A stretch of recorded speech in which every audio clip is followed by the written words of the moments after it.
Another factor for protecting your team from hazardous chemical exposures is having a monitoring plan.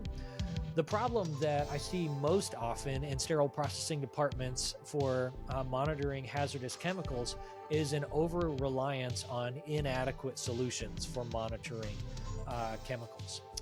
Inadequate monitoring options, I've got some examples here for you.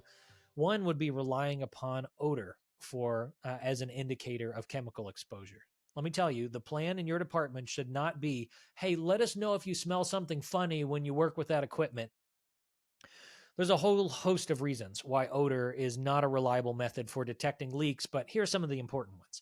Hydrogen peroxide has almost no odor. You might be able to start to smell it around 50 parts per million, but that's already 10 times more than the recommended short-term exposure limit of 5 parts per million.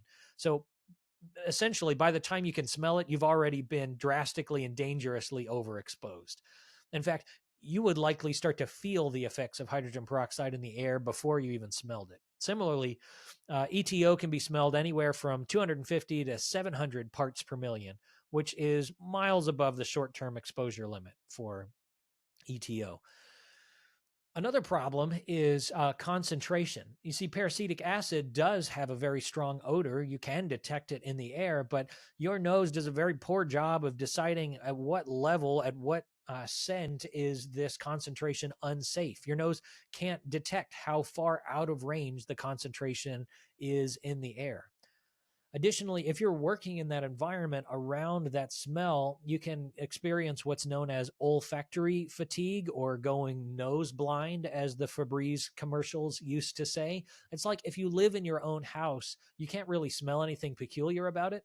But then when you go on vacation for 2 weeks and then you come back to the house, your house smells different.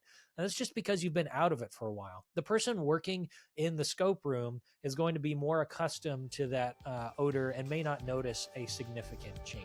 So odor is an inadequate monitoring option.